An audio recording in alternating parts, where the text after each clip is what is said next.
Pardon, on est de retour sur le plateau. Un moment de lecture avec Yeshua et Maloua. On en était à la lecture du livre des Actes des Apôtres, chapitre 3, lorsque nous parlons de la guérison du boiteux qui se tenait devant la porte la Belle, au niveau du temple. Et en fait, c'est là qu'on voit, qu'on assiste en fait au miracle de Pierre en faveur de ce boiteux qui faisait la manche. Voilà, on dit qu'il demandait l'aumône, qui faisait la manche pour nous, pour que nous puissions bien comprendre. Et puisque, en fait, là, c'est pas encore dit, mais il venait d'être revêtu du Saint-Esprit. Voilà pourquoi Jésus disait, oh là là, je bug. Vous recevrez une puissance, merci Saint-Esprit, le Saint-Esprit survenant sur vous et vous serez mes témoins. C'est grâce en fait au fait que le Saint-Esprit se pose sur nous que nous pouvons agir avec puissance. Parce qu'avant ça,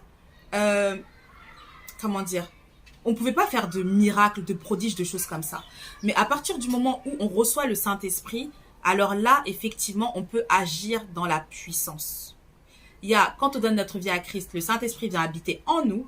Mais il y a aussi ce qu'on appelle le baptême de feu, le baptême du Saint-Esprit, lorsque le Saint-Esprit vient se poser sur nous de la même manière où il s'est posé sur Jésus avec la forme d'une colombe avant que Jésus soit tenté dans le désert.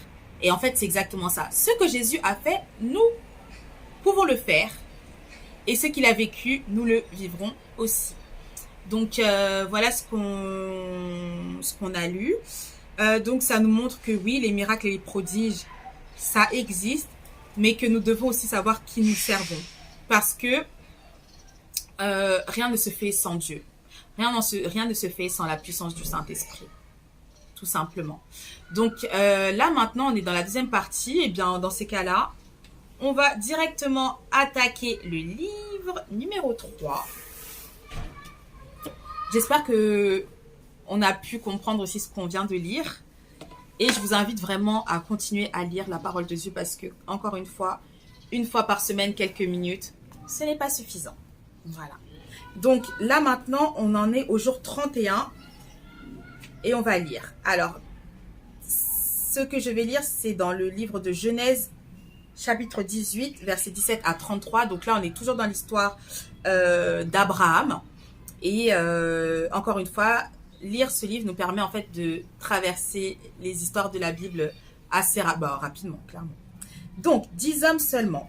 De graves accusations au sujet de la méchanceté des habitants de Sodome et Gomorrhe étaient montées jusqu'à Dieu.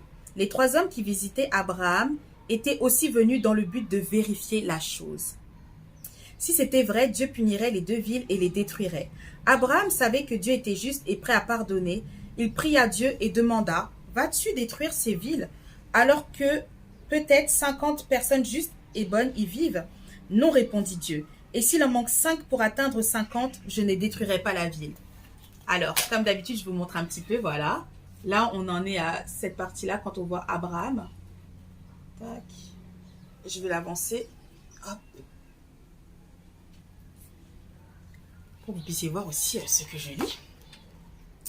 Abraham pria encore, diminuant à chaque fois le nombre de personnes. Finalement, à cause de sa justice et de sa bonté, Dieu dit, « Si je trouve 10 personnes justes et bonnes, je ne détruirai pas ces 2 villes. » C'est incroyable parce que j'en suis à là. Maintenant que je suis en train de méditer la Bible, j'en suis à totalement à cette histoire-là.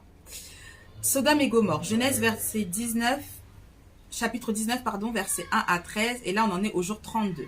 Dieu envoya 2 anges à Sodome. Lot, le neveu d'Abraham, habitait dans la ville avec sa femme et ses 2 filles. Lot était assis à la porte de la ville et invita les 2 anges à loger chez lui. Il leur prépara à manger.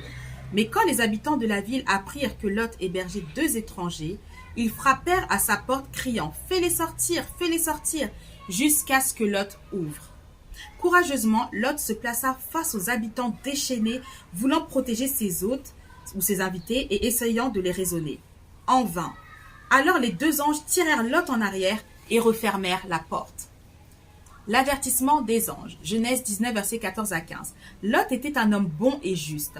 Les anges lui dirent de prendre sa famille et de quitter la ville avec sa femme et ses 2 filles. Ils avaient décidé de détruire la ville tôt le matin. Dieu n'avait trouvé que 4 personnes justes dans toute la ville. Les anges leur dirent, surtout, ne vous retournez pas. La statue de sel, Genèse 19, verset 26. Lot et sa famille coururent aussi vite qu'ils le pouvaient. Dans leur dos, ils entendirent un bruit assourdissant. C'était le chaos parce que l'Éternel était vraiment en train de détruire les villes de Sodome et de Gomorrhe. Une pluie de soufre et de pierres tombait sur les villes, détruisant tout. Oubliant l'ordre des anges, la femme de Lot se retourna pour voir ce qui était en train de se produire. Instantanément, elle se figea et se transforma en statue de sel. Seul Lot et ses 2 filles survécurent. Pourquoi? Parce qu'elle avait désobéi. Il y avait eu un ordre divin qui avait été donné par les anges de Dieu, les archanges de Dieu. Ça veut dire les anges guerriers. Et la femme de Lot n'a pas obéi, tout simplement. Elle n'a pas obéi. Pourquoi? Parce qu'en fait, finalement, son cœur était attaché à la ville. Parce que lorsque Dieu nous donne un ordre, c'est pour notre bien, vous voyez. Comme elle a refusé, comme elle a oublié, c'est pour ça qu'aussi on doit faire attention lorsque Dieu nous parle, eh bien elle s'est retournée et elle est devenue une statue de sel. Alors, jour 35, je vous montre un petit peu. Hop,